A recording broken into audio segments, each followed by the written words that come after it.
अब हम नए टॉपिक की तरफ चलते हैं। आगे जो है आज हम देखेंगे कि दर्पण की जो फोकस दूरी f होती है और जो वक्रता त्रिज्या r होती है, इनके बीच जो रिलेशन हमने पढ़ा है कि f = r/2, तो वो कैसे आता है, ज़रा उसका भी डेरिवेशन कर लिया जाता है। क्योंकि सभी लोग फार्मूला तो रट लेते हैं f/r होता है, लेकिन कैसे होता है आज ज़रा हम इस पर भी चर्चा कर लेते हैं। ठीक है, तो हम फिर से जो है एक अवतल दर्पण का ही एग्जाम्पल लेंगे। ठीक है, जैसे अभी हमने डेरिवेशन लगाया था 1/f जो होता है वो 1/u + 1/v के बराबर होता है। सेम उसी दर्पण के लिए हम क्या करते हैं, एक f और r में रिलेशन का फॉर्मूला तैयार कर लेते हैं। ठीक है, तो चलिए शुरू करता हूँ। अब देखते हैं यहाँ पे जैसे हम जो है एक दर्पण हमने ले लिया, ये रहा हमारा दर्पण। ठीक है, जो कि कैसा है, अवतल है, ये अवतल दर्पण है। ठीक है, ये इसका मुख्य अक्ष है, ऐसे ये इसका ध्रुव है, पोल।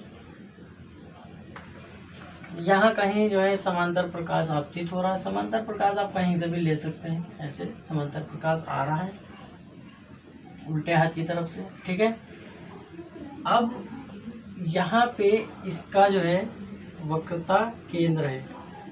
ठीक, अब हमको मालूम है कि जो प्रकाश होता है वो हमेशा फोकस से जाता है। तो अब हम ये भी समझ लेंगे कि फोकस से ही क्यों जाता है, कैसे वो फोकस से जाता है, जरा इस पर भी चर्चा कर लेते। ठीक, तो सबसे पहले हमने जो नियम पढ़ा था कि जब भी प्रकाश जो है किसी चमकदार सतह पे आपतित होता है, तो जिस बिंदु पे आपतित हो, जैसे मान लो फॉर एग्जांपल ये बिंदु हम ए ले लेते हैं कि ए बिंदु पर जो है वो प्रकाश क्या हुआ है, आपतित हुआ है। तो ए बिंदु पर एक अभिलंब बनाओ, नॉर्मल बनाओ। तो गोल सरफेस के लिए नॉर्मल हमेशा जो होता है वो वक्रता केंद्र से अगर इसको मिला दिया जाए तो ये होता है। ठीक है, ये वक्रता केंद्र है C, इसको मिला दीजिए। ठीक है, डॉट डॉट करके मिला देते हैं, तो ये अभिलंब हो गया, नॉर्मल हो गया। ठीक, अब देखिए ये आने वाली प्रकाश की किरण है, तो नॉर्मल के साथ आने वाली किरण जो होती है, जो कोण बनाती है, उसको आपतन कोण I कहते हैं। तो ये कोण कितना हो गया हमारा, I हो गया।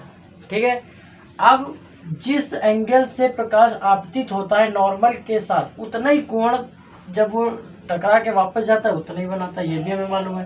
तो जितने कोण से आई थी उतने ही कोण से ये वापस जाएगी, तो जाहिर सी बात है कोण आधा हो जाएगा। भाई जब आ रही थी तो नॉर्मल के साथ आई कोण बना, उतने ही जब इधर बनाएंगे तो ये वाला जो कोण है क्या हो जाएगा, आधा, है ना, इसके बीचों बीच से जाएगा। तो ये जो कोण होता है इसको हम कैसे कहते हैं, R से लिखते हैं। किससे लिखते हैं, R से लिखते हैं। ये जो प्रकाश है ये ऐसे टकरा के ऐसे वापस जाएगा। ठीक है, आ रही बात समझ में।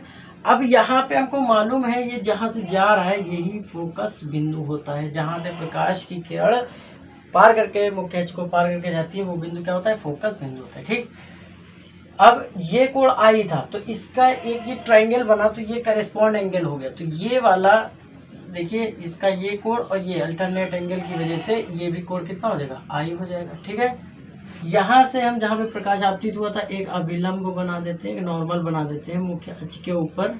ये हमने क्या बना दिया, एक नॉर्मल बना लिया। ठीक है, नॉर्मल दिखाने के लिए मान लीजिए ये M है, ये पॉइंट क्या है, M से हमने रिप्रेजेंट कर दिया।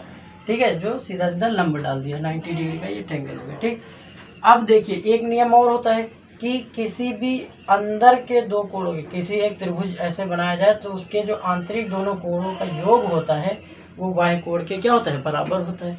और ये हम जानते हैं कि I किसके बराबर है, R के। तो ये I है, ये R है, ये I है, ये R है, तो जाहिर है ये R तो I ही है, तो ये दोनों कोण आपस में क्या हो जाते हैं, बराबर होते हैं।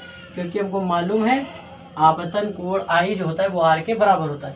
तो ये बाह्य कोण की अगर बात की जाए कि त्रिभुज के बाह्य कोण की बात करो तो वो दोनों आंतरिक कोणों के योग के बराबर होता है। तो I + I कितना हो जाएगा, 2I। तो ये कोण हमारा कितना आ जाएगा, 2I आ जाएगा।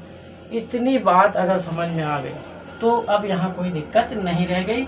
अब हम लोग बात करते हैं पहले इस त्रिभुज की। ठीक है, त्रिभुज AFM की, त्रिभुज AFM से। ठीक है, तो यहाँ पे हम लगा सकते हैं फॉर्मूला, tan थीटा बराबर होता है लंब बटे आधार। tan थीटा क्या होता है, लंब बटे आधार। तो tan थीटा की जगह कितना है 2i है। लंब क्या है, सामने वाली थीटा के सामने वाली भुजा क्या है, लंब है AM, बटे आधार क्या होता है, ये वाली दूरी होती है FM। ठीक है, लेकिन हमें एक चीज़ पता है, ये जो बिंदु M है और ये जो P है बिल्कुल निकट होते हैं, बिल्कुल पास होते हैं, इसलिए हम कह सकते हैं, इसीलिए हम ये भी बता सकते हैं कि जो FM है वो किसके बराबर होता है, FP के बराबर होता है लगभग। ठीक, दूसरी बात, ये कोण बहुत छोटे होते हैं, ये दूरी बहुत कम होती है। ठीक है, तो हम ये भी कह सकते हैं कि ये जो tan 2i होता है ये 2i के ही बराबर होता है। ये दो बातें हमें ध्यान रखनी पड़ेगी। ठीक है, कि बहुत छोटे कोण के लिए सीधे सीधे हम एंगल ही लिख सकते हैं, और ये दूरी इतनी पास होती है कि दोनों में कोई अंतर ही नहीं होता है, इसलिए FM को FP लिख सकते हैं। ठीक है, अब ये दोनों मान इस समीकरण में रख देते हैं, तो tan 2i क्या बन जाएगा, 2i बन जाएगा। ठीक है, AM रहेगा, FM की जगह हम क्या लिख सकते हैं, FP लिख सकते हैं। ठीक है, या हम इसको ऐसे भी आगे लिख सकते हैं कि सिर्फ i निकालना है, तो i इज इक्वल टू 2 को इधर भेज देते हैं, तो AM बटे 2FP हो जाएगा। ये हमारा एक सूत्र बन गया, इक्वेशन नंबर ये 1 हो गई। ठीक है, अब जरा दूसरे ट्रायंगल की तरफ चलते हैं, इस बड़े वाले ट्रायंगल की तरफ चलते हैं। ठीक है, सेम यही काम करते हैं। त्रिभुज ACM में, ACM जो समकोणिक है, इस त्रिभुज से अगर हम देखें तो फिर वही हम अपना नियम लगाएंगे कि tan थीटा बराबर, tan थीटा कितना है, i है, तो क्या होता है लंब बटे आधार, लंब क्या हो जाएगा AM हो जाएगा, आधार क्या हो जाएगा C से M हो जाएगा। ठीक है, फिर वही बात यहाँ भी आ रही है कि ये C से M, ये दूरी लगभग C के बराबर ही है ना, क्योंकि हम कह सकते हैं कि ये जो CM है वो किसके बराबर है, CP के बराबर है। और हम ये भी जानते हैं ये तो i और छोटा कोण हो गया है ना, तो बहुत छोटे कोण के लिए हम सीधे सीधे कोण का मान ही रख सकते हैं, तो tan i जो है वो i बन जाएगा। ये मान इसमें पुट करेंगे तो क्या आ जाएगा, i आ जाएगा, तो i इज इक्वल टू क्या हो जाएगा, AM बटे CP लिख सकते हैं ना।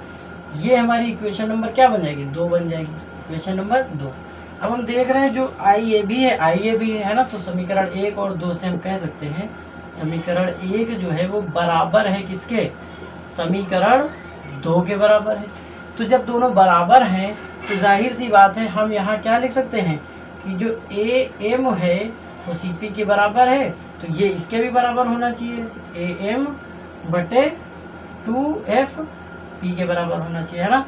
तो AM से तो AM कैंसिल हो जाएगा कि नहीं हो जाएगा, तो हमारा जो रिलेशन आ जाएगा FP इक्वल्स टू है ना, F इसको इधर ले आते हैं, FP is equals to C उधर भेज देते हैं CP, और बटे में 2 है ना, FP इक्वल्स टू CP। अब FP क्या है, F ये है, P ये है, तो ये दूरी तो भैया फोकस दूरी ही होती है ना, फोकस बिंदु से P की दूरी क्या होती है, फोकस दूरी होती है, तो हम इसको क्या लिख सकते हैं, F लिख सकते हैं।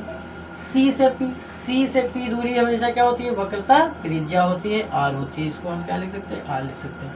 तो ये क्या हो जाएगा, R बटे क्या है 2। तो देखिए यही रिलेशन हमें बनाना था कि F और R में रिलेशन क्या होता है, तो F equals to R/2 relation आ गया, या R इक्वल्स टू लिखना चाहते हो तो 2 को इसके साथ मल्टीप्लाई कर दीजिए, R इक्वल्स टू 2F होता है। यही हमें फॉर्मूला ड्राइव करना था। ठीक है, तो मोस्ट इम्पोर्टेंट है, आप ध्यान से इसको समझ लीजिए। कभी कभी ये पूछ लिया जाता है कि R और F का जो रिलेशन है जो हम लोग पढ़ते हैं वो कहाँ से आता है, तो आई होप सभी को समझ में आ गया होगा।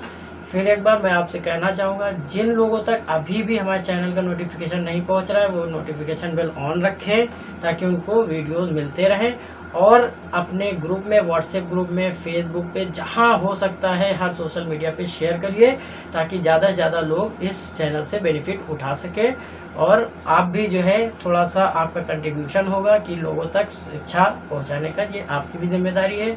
आप हालात देख रहे हैं, सभी लोग मतलब ऑफलाइन नहीं पढ़ सकते हैं, सभी के हाथ में आजकल मोबाइल है, तो प्लीज़ आप जो है हमारे वीडियोस को शेयर करिए, चैनल को प्रमोट करिए ताकि ज़्यादा से ज़्यादा स्टूडेंट इस चैनल पे आकर के अपनी पढ़ाई को कर सकें। और यदि आपको कहीं पे डाउट होता है या आपको कोई दिक्कत आ रही है तो आप कमेंट सेक्शन में जा कर के हमें कमेंट कर सकते हैं, हम नए टॉपिक पे भी वीडियोस बना सकते हैं।